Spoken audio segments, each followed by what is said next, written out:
틴이고 싶은. 네, 정말 틴들이 우리 지난 봄에 아마 제가 전주에 예배를 갈 때 틴 주간 예배를 드렸던 걸로 기억하고요. 제가 갔다 올라오는 길에 유튜브로 이렇게 시청을 하면서도 되게 너무 좋았었습니다. 오늘은 같이 있을 수 있어서 감사하고요. 앞쪽에 계신 분들이 너무 바싹 가면 목이 아파요. 이 설교 말씀을 준비한 걸 해야 되는데 예배가 끝나가는 그렇지 않나요? 벌써 1시간 지났어요. 그래서 제가 이야기를 길게 하면 다음 주에 예배 오시는 분들이 좀 줄어들 것 같은 느낌.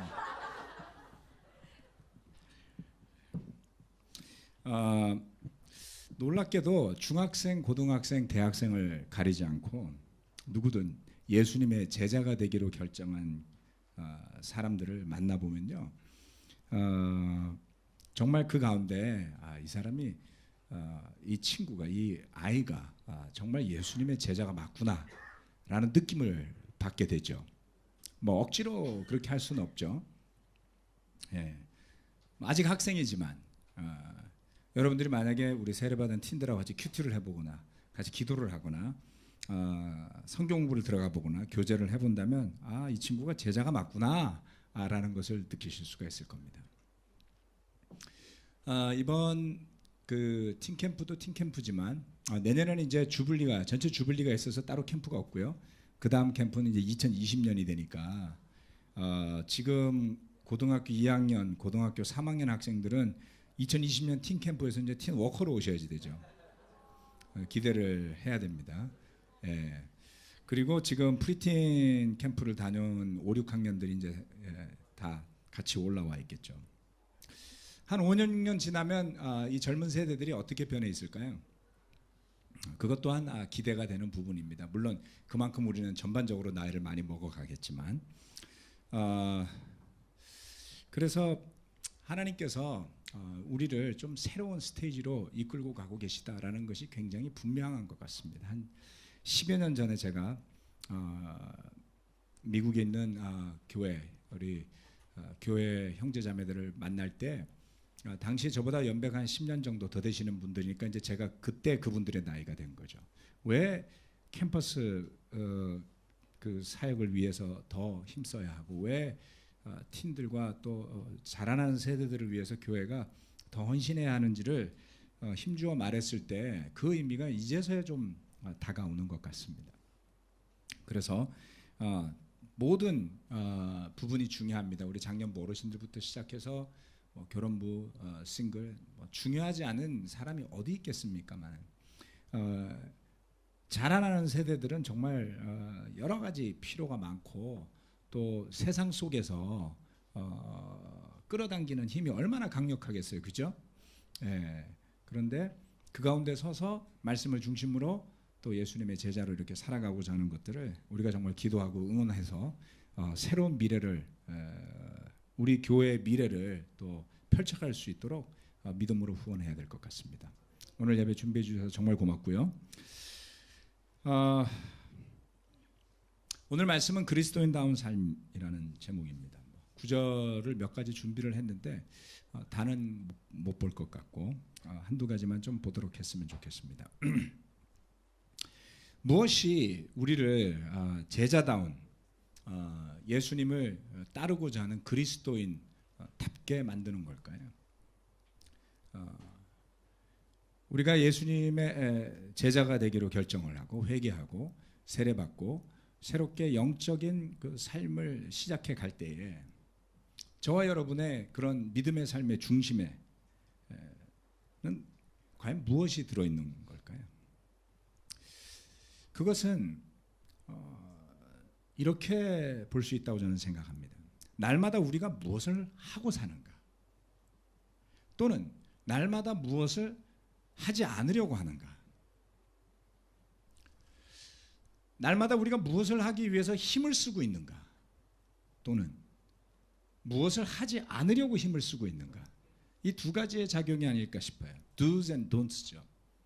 하는 것과 하지 않는 것들, 그 안에 우리가 그리스도인다운 삶을 사는 그러한 힌트들을 찾을 수 있지 않을까라고 생각해 보게 됩니다. 여러분, 제자가 제자답다라는 것은 본연의 역할에, 본연의 퀄리티에 충실할 때 그렇게 될 수 있는 법이죠. 마음가짐, 드러나진 않습니다만 그 마음가짐이 결국 행동거지로 나타나게 되고, 중심이라는 것은 드러나지 않지만 그 사람의 믿음의 중심이 과연 어디에 있었는지가 시간이 흘러가면 점점점 드러나 보이는 것 같습니다. 그래서 우리 모두는 첫인상이라는 것이 중요하긴 하지만 좀 시간이 지나면 첫인상은 없어지죠. 예. 우리 동기 형제가 굉장히 찬양할 때 얼마나 쿨해요. 만나보면 정말 섬세하고, 예, 센시티브하고 핸섬하면서도 되게 사람이 뭐라 그러지? 이렇게 격이 없어요. 예. 근데 만나보기 전에 모르잖아요. 그렇죠? 네. 저를 무서워하시는 분들도 많습니다. 목소리도 크고 앞에서 맨날 설교나 하고, 사실 무서워요. 네. 그런데 시간이 흘러가면서 그 면모가, 영적인 면모들이 나이와 연배에 걸맞는 성숙함과 그러한 깊이로 다듬어져 가는 분들이 있는가 하면, 오히려 시간이 흐를수록 그 본연의 모습에서, 그리스도인다운 본연의 모습에서 벗어나서 점점 세상으로 돌아가는 경우들도 있더라. 바로 이런 것들이 초대교회에서조차 많은 제자들과 사도들이 고민하고 연구했던 분야가 아닐까요? 어떤 모습, 어떤 마음가짐, 어떤 일상을 통해서 우리는 제자다운, 그리스도인다운 삶을 이어갈 수 있을까요? 오늘은 그 구체적인 모든 것을 이야기할 만한 시간은 없습니다만 그것의 토대에 대한 것을 같이 말씀을 좀 나누고 싶어요. 뒤에 보이는 사진은 지난주에 태풍이 지나갔잖아요. 태풍이 지나갔는데 한 2010년도에 곰파스라는 태풍이 지나간 적이 있었습니다. 그때 당시에 태풍 피해를 입은 사진인데요. 나무가 지금 보면 뿌리째 뽑혀 있죠. 그리고 아파트에 구조물들이 떨어져서 난리가 났습니다. 이때 제가 우리 김익현 형제하고 같이 대모산이라고 사시던 동네 뒷산을 같이 한번 올라간 적이 있었습니다. 곰파스 태풍이 오고 난 직후였는데요. 그 산책로 주변에 뿌리가 뽑혀진 나무들이 많았어요. 그런데 놀라운 것은 모든 나무가 뽑혀져 있는 것이 아니라 어떤 나무들만 넘어져 있더라는 것이죠. 나무의 두께가 한 30cm 정도 될 겁니다. 나무가 이렇게 생긴 나무인데요. 굉장히 궁금했어요. 태풍이 한 30-40cm 두께로 불어가지고 이 나무를 치고 난 다음에 돌아가지고 저 나무를 친 걸까? 왜 그 나무 옆에 있는 나무는 안 넘어졌을까? 거의 크기가 비슷하거든요. 그렇지 않나요? 엄청난 힘으로 밀어붙였으면 거기에 있는 모든 나무가 벼 이삭이 엎어지듯이 쫙 넘어져 있으면 이해가 되잖아요. 근데 그렇지가 않았어요. 시간이 많이 흐르면서 나무에 대해서 좀 더 알게 되다 보니까 이런 이야기가 있습니다. 나무의 뿌리는 지상에 보이는 나무의 높이만큼 밑으로 내려간다. 나무가 높잖아요. 근데 안 엎어지죠? 한번 가서 흔들어 보세요. 넘어지지 않습니다. 왜요? 뿌리가 보이지 않지만 깊게 내려가기 때문이죠. 물론 아주 가는 뿌리까지 포함해서 그러니까 굵은 뿌리는 그렇게까지 깊지는 않을 수도 있습니다. 그런데 엎어진 나무들은 공통점이 있어요. 뿌리가 얕게 있더라. 여기서 고민이 좀 생겼어요. 왜 이 나무들은 뿌리를 깊게 내리지 않았을까? 뭐건 이제 지나가는 이야기입니다만은 글쎄요. 나무도 게으른 나무가 있나 봐요. 이런 생각을 해본 적은 없는데 개미도 게으른 개미가 있다면서요. 우리는 개미가 다 부지런한 줄 알잖아요. 개미도 게으른 개미가 있대요. 잘 살펴보면 남한테 얹혀먹고 사는 개미도 있고. 왜 그런지 모르지만 같은 땅에 있으면서도 어떤 나무는 뿌리를 깊게 안 내린 거예요. 대충 내려가다가 귀찮아 이제 그만 좀 내려 이래도 괜찮아. 그런데 그런 나무들이 평상시에는 알 수 없더라. 자, 우리 그리스도인다운 삶의 토대는 이 말씀들에 나와 있습니다. 같이 마태복음 7장 24절로 27절 말씀이죠. 마태복음 7장 24절로 27절 말씀 같이 한번 읽어볼까요? 시작. 그러므로 내 말을 듣고 그대로 행하는 사람은 반석 위에다 자기 집을 지은 슬기로운 사람과 같다고 할 것이다. 비가 내리고 홍수가 나고 바람이 불어서 그 집에 들이쳤지만 무너지지 않았다. 그 집을 반석 위에 세웠기 때문이다. 그러나 나의 이 말을 듣고서도 그대로 행하지 않는 사람은 모래 위에 자기 집을 지은 어리석은 사람과 같다고 할 것이다. 비가 내리고 홍수가 나고 바람이 불어서 그 집에 들이치니 무너졌다. 그리고 그 무너짐이 엄청났다. 평상시에 그 대모산을 걸어 다닐 때 우리가 볼 때는 모든 나무가 튼튼하게 뿌리 내리고 잘 자라고 있는 걸로 보여져요. 평상시에 길을 갈 때는 모든 구조물들이 단단하게 달라붙어 있는 것처럼 느껴지지만 태풍이라는 바람이 지나갈 때쯤 되면 뿌리가 얕은 나무는 엎어지고 또는 썩어 있는 나무는 밑둥이 드러나고 토대가 단단하지 않았던 구조물들은 피해를 입습니다. 주님이 이렇게 말씀을 하셨어요. 그러므로 내 말을 듣고 그대로 행하는 사람은 반석 위에다 자기 집을 지은 슬기로운 사람과 같다. 말씀을 듣고 행한다라는 것은 두 가지의 우리가 겪게 되는 위험을 또한 이야기해 줍니다. 하나는 뭐냐면 이 말씀을 지나치게 자기중심적으로 받아들이다 보면 율법주의적인 사람이 될 수 있습니다. 듣고 행하고 듣고 행하고. 다른 한쪽은 뭐냐면 위선자죠. 위선자가 될 수 있는 거예요. 듣는데 안 해요. 율법주의자가 되시겠습니까? 아니면 위선자가 되겠습니까? 한쪽을 피해서 다른 쪽으로 돌아갔더니 또 다른 난적이 기다리는 것과 꼭 같은 것이 우리 믿음의 삶인 것 같습니다. 굉장히 어렵죠. 그런데 평상시에는 그것이 잘 드러나지 않는다.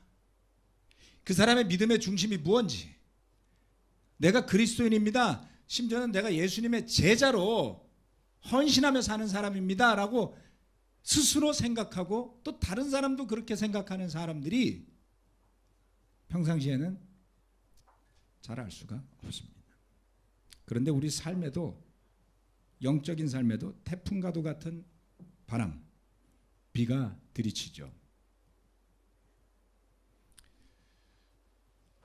그것이 들이치는데 그럴 때에 뿌리가 드러나고 토대가 드러납니다. 여러분, 평상시에 굉장히 여유로울 때 인자하고 따뜻하고 자비로운 사람이 운전대만 잡으면 레이서로 돌변하고 파이터로 바뀌는 분들 있잖아요. 도로 위에서 자신을 주체할 수 없는 분들. 여러분, 누구나 여유 있을 때 베푸는 것은 조금씩 다 합니다. 물론 어느 것도 당연하다고 제가 말씀드리는 것은 아니에요. 그런데 견딜 수 없는 폭풍이 불어닥칠 때에도 그 평상시와 같은 평정심을 유지하고 꿋꿋하게 제자다운 믿음의 중심을 유지하고 그 시련과 바람과 비를 이겨내는 것은 누구나 어렵습니다. 누구나 힘겹죠. 말씀드렸다시피 안타깝게도 그 태풍이 불기 전에 우리는 기초가 무엇인지를 쉽게 알 수 없더라는 것입니다. 그리스도인다운 삶의 토대는 열매에서 드러납니다. 갈라디아서 6장 7절 8절 말씀은 자기를 속이지 마십시오. 하나님은 조롱을 받으실 분이 아니십니다. 사람은 무엇을 심든지 심은 대로 거둘 것입니다. 자기 육체에다 심는 사람은 육체에서 썩을 것을 거두고 성령에다 심는 사람은 성령에게서 영생을 거둘 것입니다. 이 말씀은 인간론적인 그 주장하고는 조금 달라요. 그런데 이것을 우리가 믿음의 삶에서 잘 적용을 해보면 이런 것을 배우게 됩니다. 성경에는 자기를 속이는 사람이 있을 수 있다고 이야기를 해요. 나는 하나님을 믿고 있고 나는 하나님의 백성이고 하나님이 나한테 축복을 주시기로 한 사람이야 라는 믿음을 갖고 살아요. 그런데 어떤 사람은 스스로를 속이면서 기만하면서 사는 사람이 있다고 합니다. 여러분이 괜찮은지 아닌지 어떻게 알 수 있죠? 나는 괜찮아.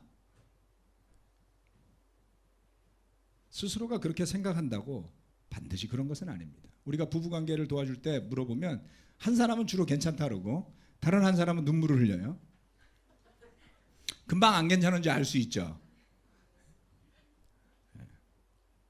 마찬가지로 나는 괜찮아라고 말할 때 과연 내 주변의 형제자매들은 그걸 괜찮다고 볼까요? 더 나아가서 하나님께서는 저와 여러분을 괜찮다고 보실까요? 어떻게 자신을 살피고 내가 무엇을 평상시에 심고 뿌리는지를 알 수 있을까? 이 말씀은 우리에게 이야기합니다. 거두는 것을 보면 알 수 있다는 거예요. 거두는 것. 안타깝게도 우리가 세상에서 잘못 배우는 것 중에 하나는 심지도 않은 것을 거두는 심리들이에요. 그렇지 않나요? 수고하고 노력하지 않았으면서도 로또가 당첨되기를 바라잖아요. 그래서 믿음을 로또처럼 생각하시는 분들도 있어요. 은혜를 로또처럼 생각하시는 분이 있어요. 하나님의 은혜는 내가 아무것도 안 해도 주시는 거야. 착각하지 마세요, 여러분. 그렇게 말한 그것을 가르친 사도 바울은 죽도록 충성했던 사람이었어요. 사도 바울이 말한 은혜가 저와 여러분의 삶에 해당되려면 글쎄요. 죽자는 이야기죠. 그렇게 살려고 한다면. 성경의 은혜는 우리가 하나님을 조롱하듯이 받을 수 있는 것이 아님을 이야기합니다. 여러분이 무엇을 심든지 심은 것이 드러날 겁니다. 정신 차릴 때가 오죠. 열매가 나올 때요. 여러분 대부분 결혼한 사람들이 자기가 어떻게 사는지 잘 몰라요. 근데 자녀가 자라나면서 가끔 한마디씩 해요. 뜨끔할 때가 있죠. 제가 어디서 저걸 배웠지? 학교에서 배운 게 아니라 여러분한테 배운 게 열매로 나타날 때 얼마나 괴로운지 모르죠. 저 뒤에 아직 사람이 덜 돼 있는 우리 중학교 1, 2학년 학생들 사람이 만들어져 가고 있어요. 내가 무시하는 게 아니에요. 그냥 아직 되고 있는 과정인데 조금 더 인내하면 여기 나와서 기도한 사람으로 이렇게 바뀌어지니까 그때까지 좀 인내하시고. 그런데 다만 우리 자녀들 가운데 우리가 뿌린 것들이 나타날 때 부모들이 쓴마음이 생길 때가 있어요.